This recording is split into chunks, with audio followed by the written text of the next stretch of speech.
Fala aí galera, tudo bem com vocês? Galera, hoje eu vou mostrar pra vocês os mobs do Minecraft novo e as novas coisas que deu aqui. Só pra aqui, ó.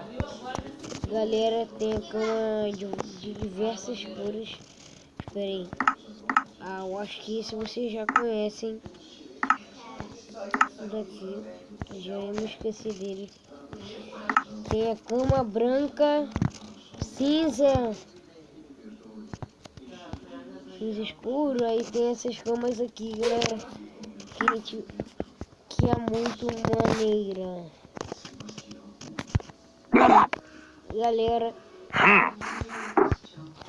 vi esses carinha aqui e percebi que era ajudante da bruxa.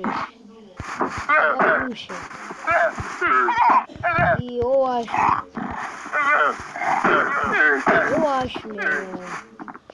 E agora, tem esse bichinho aqui, ó, bem pequeno, que eu tô spawnando aqui pelo mundo. E depois eu volto pra olhar.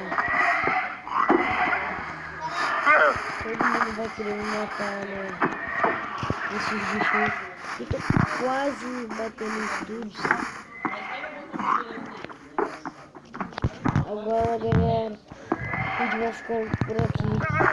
E galera, tá dando os banhos aqui. Tem esse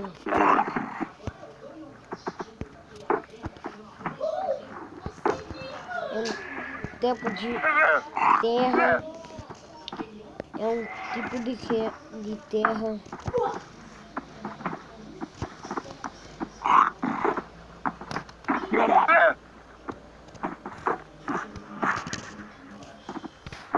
Galera, esses são tipos de terra. Só vou que tá vendo, galera. É bem maneirinho ficar explorando esse aqui. E galera, eu acho que vai isso. Não vai não. Tô muito enganado agora, hein? Mas eu gostei, galera, da nova atualização do Minecraft. Vocês também podem baixar pelo Aptoide. Vamos mostrar pra vocês pelo Aptoide. Vou mostrar aqui pra vocês Aptoide aqui. Galera, não passa para coisa no Play Store, então eu indico abaixo pelo Google, galera. Agora o vídeo vai ficar por aqui e